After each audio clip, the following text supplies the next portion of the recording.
This briefing will introduce you to what the philosopher Karl Jasper called the Axial Age, the period which gave birth to Judaism, Hellenism, Hinduism, Buddhism, Taoism, and Confucianism, and which laid the groundwork for Christianity and Islam.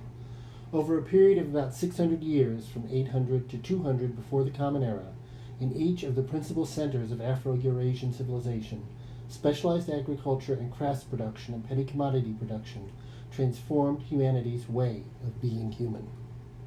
By specialized agriculture, we mean the production of crops other than basic foodstuffs such as grain and cattle, generally for trade. By petty commodity production, we mean production for trade rather than just for immediate consumption. Unlike capitalism, under which labor and capital are commodified, under petty commodity production, only goods and services are traded. What this meant is that comparative advantage based on ecological niche and human value added, rooted in techne, or technological progress, now competed with conquest as strategies for growth and development.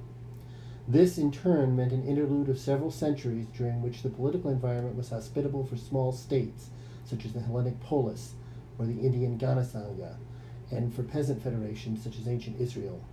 But there were also profound changes in the ideological, cultural, and religious arena. Specifically, Axial Age societies underwent processes of religious problematization, rationalization, and democratization. The emergence of first regional and then global trade networks brought competing ways into contact with each other, rendering meaning problematic for the first time. People could no longer escape the fact that other societies worshiped different gods and told different stories, and yet seemed to survive and prosper. They couldn't all be simply wrong. This is what we mean by religious problematization. Second, humanity found itself in a world of formal relations, the marketplace, in which everything has a number, namely its price. And this created the basis and experience for formal abstraction, the rise of abstract mathematics, and ultimately of philosophy.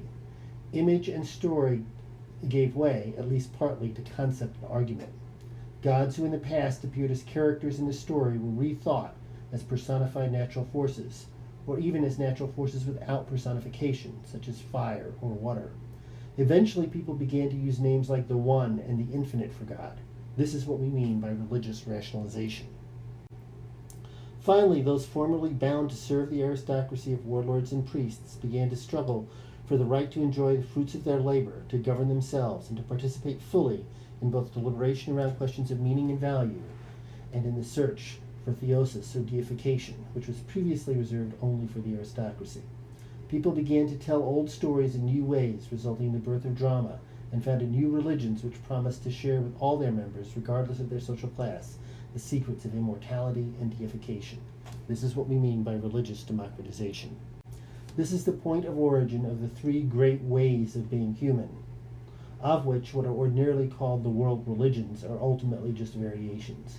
The way of wisdom, including Hellenism, Hinduism, Buddhism, the Jaina tradition, and other traditions which are closely related to them. The way of harmony, Taoism, Confucianism, and the other Chinese traditions. And the way of liberation and justice, Judaism, Christianity, and Islam. All represent responses to the Axial Age transformations.